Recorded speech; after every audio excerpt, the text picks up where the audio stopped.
कर दिया है। दीगर अहम शख्सियात की जानिब से भी वोट कास्ट कर दिया गया। इस वक्त अहम खबर है एनए 129 के पोलिंग स्टेशन 265 में वोटिंग ताखीर का शिकार है। पोलिंग स्टेशन में खवातीन की वोटिंग का अमल शुरू ना हो सका। खवातीन वोटर्स की लंबी कतारें, अमले के खिलाफ एहतजाज, वोटिंग लिस्टें गलत होने पर वोटिंग शुरू ना हुई। प्रिजाइडिंग अफसर की जानिब से कहा गया है, पुलिस को आगाह कर दिया है, अमला इलेक्शन ऑफिस भेजा जाएगा। प्रिजाइडिंग अफसर की जानिब से यह बताया गया है एनए 129 के पोलिंग स्टेशन 265 में वोटिंग ताखीर का शिकार है। पोलिंग स्टेशन में खवातीन की वोटिंग का अमल शुरू नहीं हो सका है। खवातीन वोटर्स की लंबी कतारें लगी हैं। अमले के खिलाफ एहतजाज भी किया जा रहा है खवातीन की जानिब से। वोटिंग लिस्टें गलत होने पर वोटिंग शुरू ना हुई। प्रिजाइडिंग अफसर की जानिब से बताया गया है, पुलिस को आगाह कर दिया है, अमला इलेक्शन ऑफिस भेजा जाएगा। प्रिजाइडिंग अफसर की जानिब से बताया गया, जिसके बाद पोलिंग का आगाज हो सकेगा। लेकिन अभी एनए 129 के पोलिंग स्टेशन 265 में वोटिंग ताखीर का शिकार है और खवातीन की जानिब से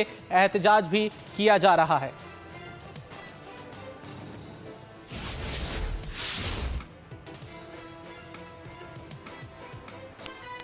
नाज़रीन, साबिक वज़ीर आला सिंध मुराद अली शाह ने अपना वोट 7 में कास्ट